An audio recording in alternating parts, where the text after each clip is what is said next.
Welcome back to Bayou Time. I'm your host, Tanner McGee. We have Superintendent of Schools today, Mark Williams for the Catholic School Diocese, and Bowtie aficionado, Mr. Mark Williams. Welcome to the show, Mr. Williams. How's it going? Very good. Very good. Glad to be here, Tanner. Glad to have you on. We have a lot to talk about. Twist that bow tie, make it look good. Exactly. Yes. What we're going to talk about today is the Catholic schools went through, it's kind of a self-assessment period, right? Yes. And they've kind of made some changes. And so we want to kind of talk about what was a self-assessment, what did you learn, and then kind of what the changes are going to be, right? So what did y'all do? What kind of tests did y'all take? Well, we went through accreditation. That's the first thing. And when you go through international accreditation, you look at everything. You look at student performance. You look at stakeholder surveys. You know, what are your stakeholders? What are they saying about you? What do they like? What do they dislike? And you're looking at what's going on inside the learning environment. What's actually happening in the classroom, and are you measuring it? Fortunately, we're measuring all those things. And so we look at all of that data, and we actually come up with a plan. And Tanner, I know you're an attorney, so y'all like evidence. Yeah. And so I brought you a copy you can look at later. That's our plan. It's called the Bayou Paradigm. And so our Catholic school strategic plan to grow, to increase our scores, to better meet the needs of our parents, and just to build good citizens with our young people. That's the copy right there. I brought one for you so you could look at it. And so it led to that plan, and right now we're in the implementation phase of that plan. And so I think y'all learned a couple things. I think y'all have 3 or 4 focuses y'all want to make. One of the things y'all learned is that kids need, which something you kind of knew intuitively, if you asked anybody, but you also maybe realize you got to kind of work on it too, which is kids need structure. Kids need structure. And how do you do it? How do you go about creating that structure inside the system? And I think y'all identified its after school programs. Yes.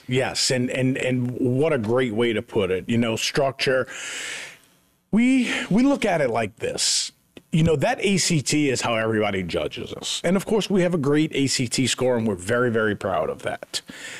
But at the end of the day, we're looking at things from a most holistic view. And so we decided to look at it like this, Tanner. How about let's have voluntary school in the form of co-curricular activities, band, athletics, and student-led clubs.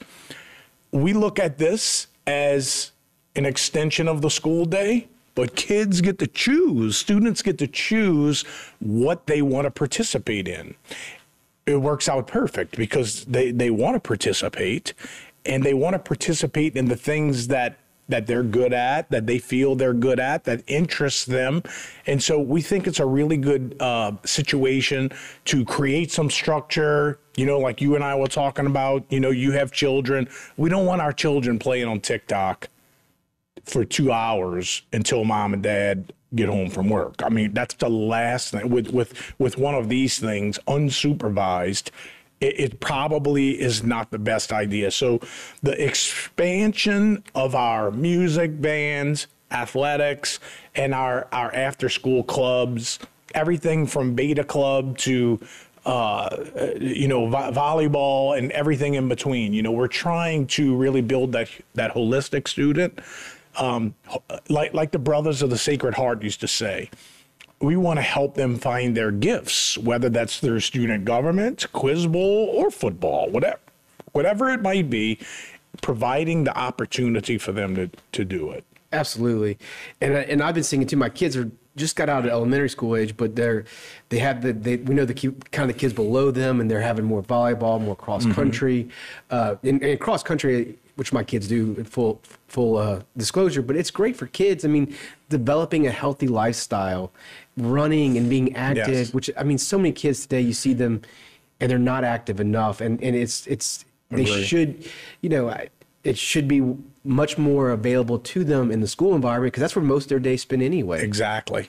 I totally agree with that. And, you know, we're trying our best to have an organized effort, to move forward, with music, athletics. And let me give you some examples. When you say, okay, Mark, an organized effort, what do you mean by an organized effort? Well, let me give you an example. our principals meetings. We have them once a month. They usually last a whole day. We got a lot to cover. Everything from instruction to legal considerations, you name it, formation. So, we invited the band directors to the principals meetings. We divided up by civil parish. So like Terrebonne Parish, the band director at Vanderbilt, Megan, she sat there with all the leaders of the Catholic schools in Terrebonne Parish to say, how can we increase music and band, not only in your school, but as they come to Vanderbilt. Same thing in Lafourche, same thing in St. Mary. Like, we actually had that discussion at a principals meeting the entire afternoon. Same thing with athletics. Jason Daig, assistant principal at St. Francis, initially put the first athletics proposal out there here in the diocese. And so we began, as you know, in the Catholic Church, the principle of subsidiarity. Every community is responsible for meeting the best needs of its parish community. So we're each school is doing what they can. And we had a basic roadmap to how to begin, how to proceed. And I think also, too, when there's more stuff for kids to do besides school, it increases the amount of kids who want to go to those schools because they want to be involved in those sports, those bands, the extracurricular stuff that they, we all, it's all great to be at school from 8 to 3, but it can be a little boring for your average 10-year-old boy. I mean, as I remembered it. Yes. But the other stuff kind of makes you want to be there. We'll talk more about it in a second. We're here with Superintendent Mark Williams, talking about the changes coming to the diocese, things they're working on. We'll be right back. Today's social media segment is brought to you by Terrebonne General Health Systems, modern technology, and timeless caring. Rouse's, you're either local or you're not. Buick, the craft of modern luxury.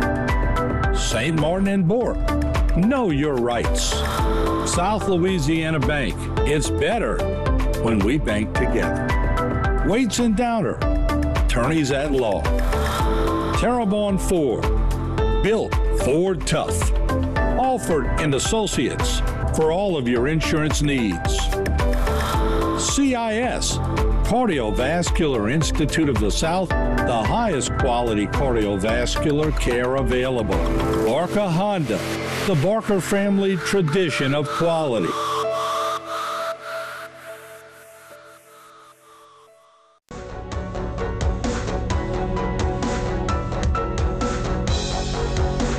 Welcome back to Bayou Time. We're talking with Superintendent Mark Williams of Catholic Schools here in Terrebonne Parish and Lafourche Parish Diocese, and St. Mary too.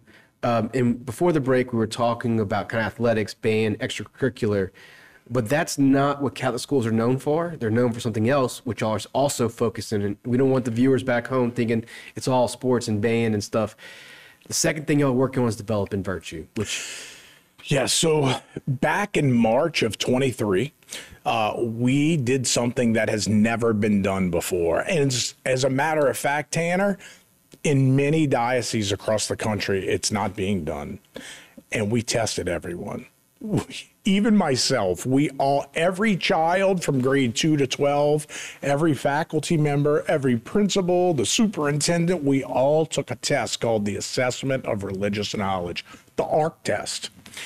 And it came back 2 months later with a wealth of data that showed, just like the ACT, it shows us exactly what we need to be working on with our children.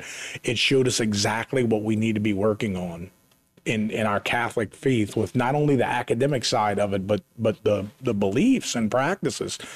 And as you might expect with young people, virtues was the very top of what we should move forward in focusing on with our young people. And so all of our schools now have a virtue program, all of them. Every school, virtue program with some type of positive reinforcement. Like, for example, if you go over to Mass at St. Francis once a month, you will see that they will do all their virtue awards. Same thing, St. Bernadette, St. Gregory, Vanderbilt.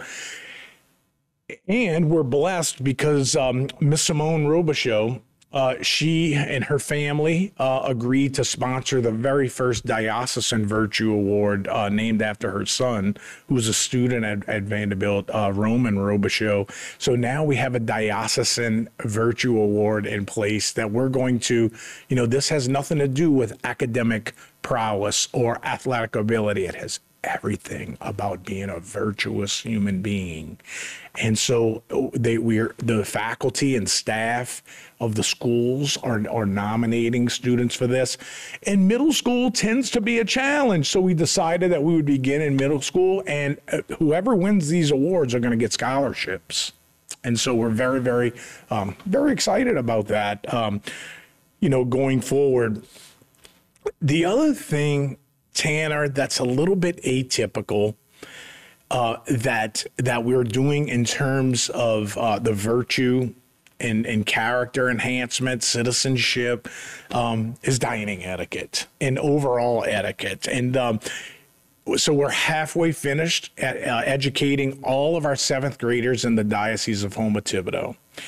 Our very own Miss Mary Chauvin, right here from Houma, the Etiquette Center of the South. Mary is our etiquette consultant, and she is training all of our 7th graders. So what we've done is at each school, we'll tell the principal to organize a separate lunch just for the 7th graders in the cafeteria. But we get there early, and we put the dinner napkin, all the utensils, cups, and we mix it all up on the plate, and we lay it all out, and they have to sit down. And so she teaches them where everything goes, and how to act, how to respect others, how to gain confidence in your social situation, because how to have dinner, whether you're at McDonald's or whether you're at Commander's Palace. Now and you have those skills. And that's something I have seen in my kind of career, is we have lost way on training our children to be able to walk into different situations and how to interact in those different situations. Kind of small stuff like, how do you write a thank you note? Letter writing is something that's been desperately in need of. How do you contact somebody who is maybe outside of your normal socials and ask them for something? I had that a lot, actually, where high school kids will say, I wanted to ask if I can go do something at the Capitol. I should know how to write the email to you. I'm like, well, just write it first of all. You're not going to get anything by not asking. But they're missing that etiquette piece. Kind of fits into that. Can you go into this room and be able to walk around, know what you're doing, but then also be able to go to McDonald's and engage in that kind of way? We have kind of walked away from that as a society, and our kids, if we're really preparing them for the next step in life, they need to learn those skills. You are so correct. I mean, we're so excited because the children have really responded well. The very first ones that we did, I think we did St. Gregory first. Then we went down to Holy Rosary and La Rose and did that. At first, the kids were like, I can't believe you're making me do this. But at the end of it, they were excited. They were asking questions. They were asking a lot of questions, so which means they're learning if they were challenged. So we were just very, very pleased. And I think we have St. Francis, St. Joseph, St. Bernadette, and St. Genevieve left to do in the second semester, but we have half of our 7th graders left. And the Office of Catholic Schools, what we do on our I Give Catholic Giving Tuesday, that was our case, and we had a lot of support.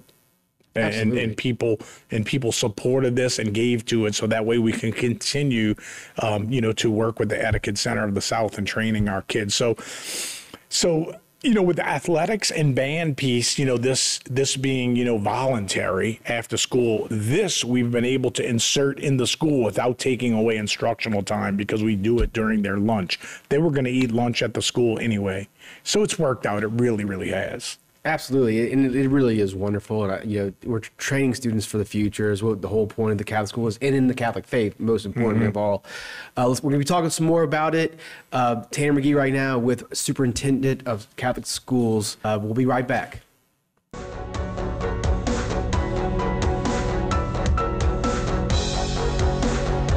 Today's social media segment is brought to you by Parabon General Health Systems, modern technology, and timeless caring. Rouse's, you're either local or you're not. Buick, the craft of modern luxury. St. Martin and Bourke, know your rights. South Louisiana Bank, it's better when we bank together. Waits and Downer, attorneys at law. Terrebonne Ford, built Ford tough.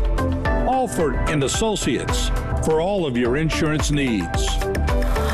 CIS, Cardiovascular Institute of the South, the highest quality cardiovascular care available. Barker Honda, the Barker family tradition of quality.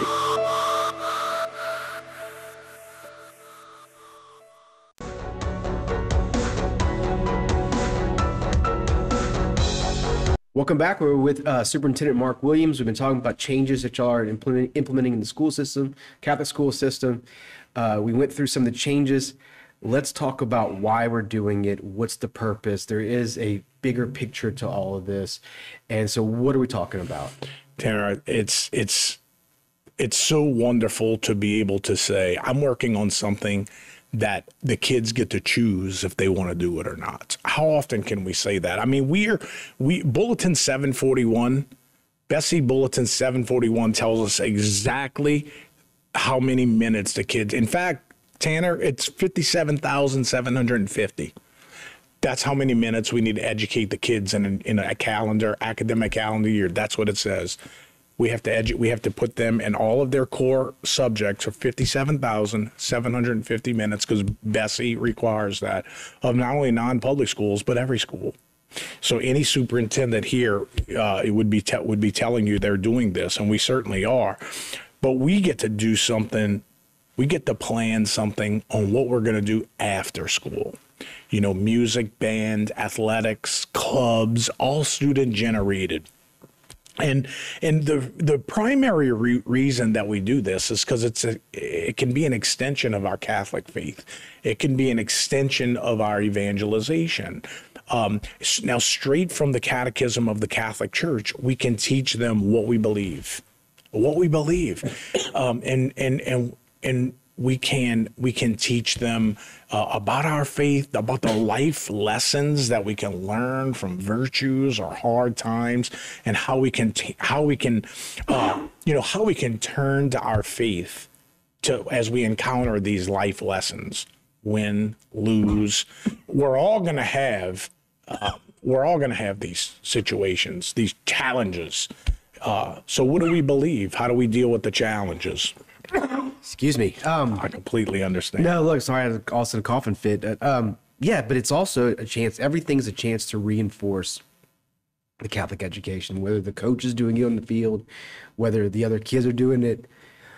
Excuse me. It's just another opportunity to keep pushing that faith, right? It is. And you know who does a great job? When I first came here, when I spent many years as principal of Archbishop Shaw High School over in the Archdiocese of New Orleans, and I worked for the Salesians, an order-run priests, and they believed in extracurricular activities, but they believed that, hey, if you love what they love, they'll love what you love as an educator. And then when I get here and I start learning about the brothers, and I open up the Partners in Mission book, which is the book of what the brothers believe, and I'm looking right at it. Exactly what you just said. I mean, exactly how you just said it.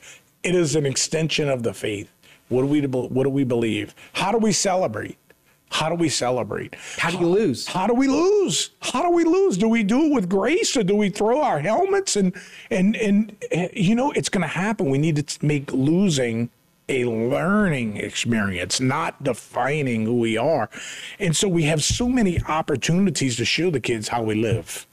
It's wonderful. How we live. And it's also an opportunity we maybe couldn't do in the public school environment, where you can inject prayer into the situation. You could inject religious lessons into, you know, the football practice, into everything else beforehand because there's different rules than what the public schools I have. totally agree. And, even if I had, little Johnny whose parents worked on Sunday and they never took him to mass, that's unfortunate, but we're going to pray at the beginning of practice, at the end of practice, and we're going to go to team masses and all of that. So yeah, we'll have the opportunities to pray as part of our activity and our Catholic prayers. So it's just tremendous opportunity. It's funny you bring that up, and I always think about something I've never been able to articulate it until just now. I went to Vanderbilt. I was fortunate enough to have all the brothers there when I was there.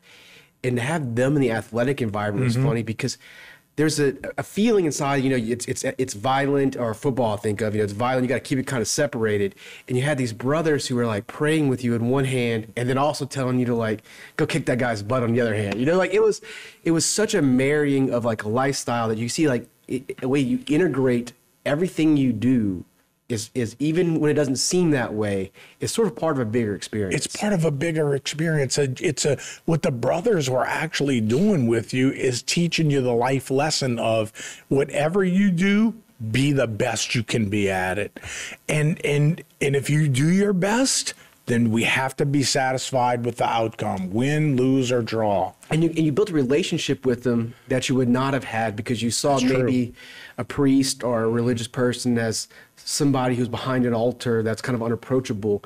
But when he's in, giving you a prayer mass beforehand, he's talking about, beating the brains out of somebody. It's like, he's a real person. I can actually go talk to him and I can kind of have this other relationship with him. And we love that. We love, and we're fortunate here because many of our local priests are very involved, in our schools, many of whom went to our schools. And when we have our students who get to see, wow, they're just regular people. Well, that's really what we want. We want people to know that our pastors and priests, they're just regular people like us.